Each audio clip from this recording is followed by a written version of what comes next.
Deep within the wilds of Tyr, the Leonals live a secret life away from normal society. These cat-like beings are renowned for their exceptional hunting prowess, spiritual connection, and enduring commitment to their communities. The Leonal trace their lineage back to the warrior priests of the cult of Liu. Originally comprised of mostly humans, orcs, and some elves, they were forever changed after the Thryn Wars. Now, their descendants appear as a blending of humanoid and feline. Their features vary as widely as their predecessors, with hair and fur ranging from spotted brown to striped blues. Region also affected their overall features. The Leonals from Jihantak tend to be hairless, while those of the Verdant Expanse are dark with mottled fur patterns. Amidst the vast desert expanse of Jihantak, the Leonals have skillfully interwoven themselves into the Jihan culture. The people there worship Liu as the goddess of oases and their divine mother. Because of this, the Leonals have become revered emissaries, taking roles as oracles and guardians of the water. The first Leonals who traveled south from the Central Territories were unaccustomed to the harshness of the jungle lands of the Verdant Expanse. Their high priests prayed for 13 days in hopes that their goddess would lend them aid. On the final day, a giant black panther appeared. The avatar of Liu told them to swim in the sacred lake which their village was built around. When all of her worshippers were in there, the water turned black and stained their fur the same color. They found that they could better hide while hunting, and that they had an easier time cooling off in the heat. The beast cults were some of the first religions to emerge on Tyr, each one revering a powerful animal that would protect and provide for their people. It was not until 400 years ago that these cults merged into one religion. At that time, the Central Territories were plagued by undead shapeshifters called the Thryn. A young shaman blessed by all of the beast gods led the warrior priests into battle against the Thryn. To aid their followers in this fight, the gods taught them how to shapeshift themselves. Yagtar, the demon god son of Liu, was the first to take feline form, passing on the ritual of transformation to those devoted to his mother. It was this blessing that turned the tides of war and allowed the warrior priests and the young shaman to defeat the Thryn leader and banish him to the Umbra for 500 years. There was a drawback to this power, however. Those who continually used the ritual over time began to take on permanent animal traits. By the time the Thryn Wars were over, 10 years had passed, and many of the warrior priests were irrevocably changed.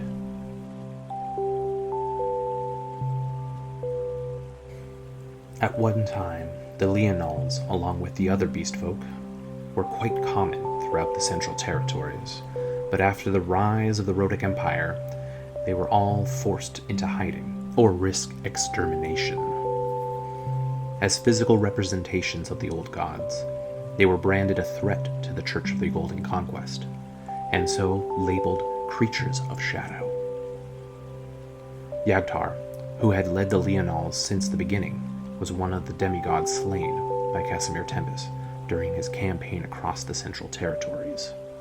Now they live in secret, deep in the forest, tucked away in the mountains and beyond the reach of the Empire. Even though they have been scattered, the Leonal prides still are connected by their devotion to Liu.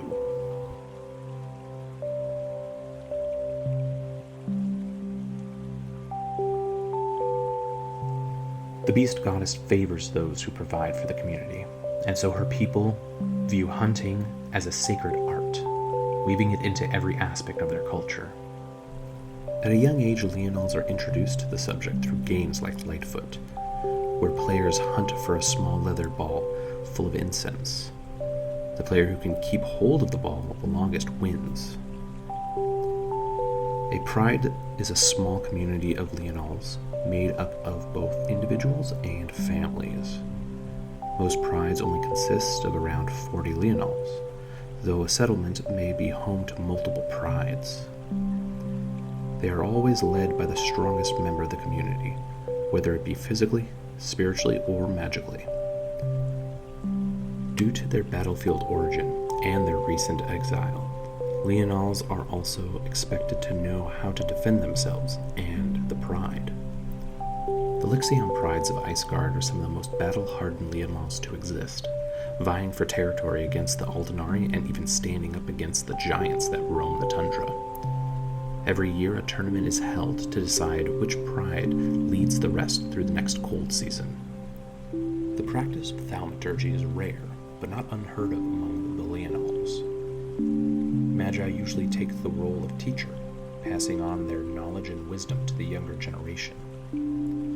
They reserve their arcane lore for their apprentices, however, who are trained to take over after they pass. Prides may send their keenest youths to train with a neighboring pride's mage if they do not have one themselves. The Katsukin prides are the only ones who still live within the big imperial cities. Having had disguised themselves as common stray cats, these Leonals now walk among the humans and orcs, their existence almost entirely unknown to those around them. Masters of illusion, they often act as familiars to human magi or guides to orc shamans.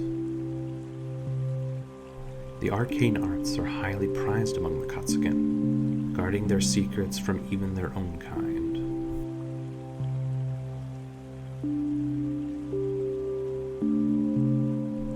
Transformation does not come naturally to all Leonals, though some are born with the natural gift to shift. Some may only be able to transform into cats, like the Katsukin, while others may only be able to take on a more bestial appearance. Only a true cat lord has access to the full range of forms.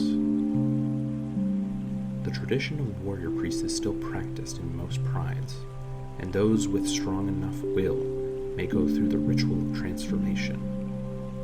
Once complete, a Leonal can shift between the form of a giant cat as well as a hybrid. They can also choose to transform portions of their body when required. To those uneducated, these cat lords can be mistaken for Thryn. And on a number of occasions, a sighting of one of these warrior priests has sparked panic and manhunts for these monstrosities. Leonals hear the call early in life. While it is vital for members of the pride to contribute to their community, no Leonal is expected to choose one way of doing so, save for joining the clergy. Once they see their first vision, the Leonal will be taken by the priests of their pride to begin their religious training. Priests are expected to guide their pride spiritually and in alignment with Liu's teaching. Many become the pride leader, but others take the role of advisor. If their faith ever falters, however, they could lose their goddess's blessing and be shunned by their pride. There is a prophecy that is passed around the priests of Liu, both beast folk and other, that one day the Leonals will be able to live free within the Central Territories, as they used to in the past. But as long as the Rhodic Empire stands, they will have to contend with the lands unconquered.